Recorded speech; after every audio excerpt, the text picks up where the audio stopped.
Finally, as promised, tonight's #1 story, our new regular feature, the WTF moment. An elected governor of an American state continues to flirt with treason.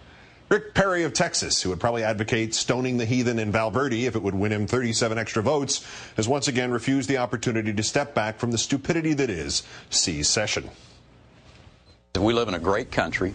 Texas is a very unique state inside of that great country, and I saw no reason at all for us to be even talking about seceding. But if Washington continues to force these programs on the states, if Washington continues to disregard the 10th Amendment, you know, who knows what happens. There may be people standing up all across the country in Tea Parties saying, enough, all right? How about them standing up in Texas and saying, hey, enough, all right, Governor Asshat? Recent polling suggests more than a third of all Texans believe the place would be better off independent of the United States. It is a split among Republicans.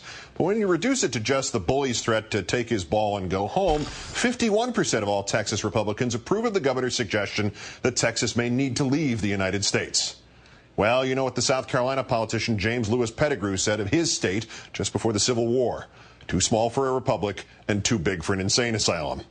Governor, have you or your separatist friends considered what would happen if you actually seceded? I mean, assuming the rest of the country did not decide it was a rebellion and, you know, didn't send in federal troops and didn't try to capture you and hang you, and in a bitter irony did not suspend habeas corpus in the rebellious territory so that former President George W. Bush could be detained without charge and without access to attorneys. I'm talking about what would happen if we all just sat back and said, bye, have fun storming the castle. Let's start internally. Your taxes would shoot through the roof. Just FEMA has sent $3,449,000 in federal aid to Texas since 2001. Other agencies sent you another $1 billion just for Hurricane Ike last year. And when NASA pulls out of Houston, that's 26,000 jobs and another $2.5 billion you just lost from your economy.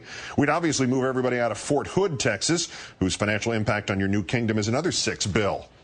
Hey, your own country? Get your own damn forts. And your own damn Air Force, Army, Navy. What is that, 10 billion a year, 100, a trillion? You'll need some form of welfare, Social Security. You'll have to get your own FDA, CDC, FTC, FEC, FBI, CIA, NSA, post office. You'll need a lot of new investments after the gringos pull out. You've got 4 nuclear power plants there. Good for you. Where are you planning to put all the nuclear waste? The Alamo? Remember, these are all the startup costs. I lost track at about $500 billion, and we haven't even gotten to annual maintenance or expansion or improvements. Pell Grants. I forgot Pell Grants. The U.S. gave Texas students $1 billion in Pell Grants for the academic year 2006-2007. Good luck with that. What are you going to do about your sports franchises? The Cowboys just spent $1 billion on that new stadium. America's team. That's funny. The Cowboys. North Texas's team. Now, no American network is going to want to televise their games because the ratings in Texas will no longer count in America. You'll be Canada with something of a twang. You think it's a coincidence that half the Canadian baseball teams went out of business because of TV revenues and other reasons, and half the Canadian basketball teams? So you take your choice. Astros or Rangers.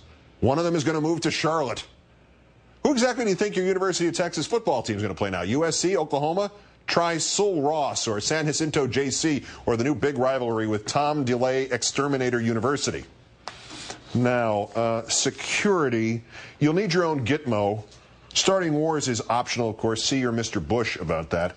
And since you'll be surrounded by the United States and Mexico, presumably the U.S. will continue this knuckleheaded border fence you guys started, only it won't be on your southern border anymore. Now it'll be on your northern one because the rest of us here, we can't risk the economic impact of hordes of illegal aliens fleeing the chaos of the United State of Texas or the Texican Nation or Texaco or whatever you're going to call yourselves. So you'll have to put up your own fence at your own expense. We'll talk politics here for a second, too. Let's look at what your departure will mean back here in the Northern 49. Congratulations to the Democrats and their filibuster-proof 60 seats in the 98-seat Texas Free Senate. And thanks from the Dems in California, New York, Florida, Illinois, and Michigan, which will take the Lions portions of those old Texas Electoral College seats, 13. 11 more would go to other blue states. The other red states would, of course, get the leftovers, 10. Per Nate Silver's calculation, if Texas had left last year, Obama would have won the Electoral College by 242 votes, not by 192. And also, speaking of politics, remember Sovereign Republic of Texas, you've got your big political nightmare coming up 11 years from now. The big political nightmare. The big political nightmare.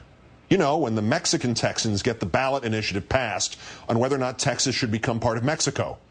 Right now, Texas is 48% Anglo, 36% Hispanic, with no major change in population, just progressing things outward. By 2020, every projection has Anglos being outnumbered by Hispanics in Texas. That's in 2020.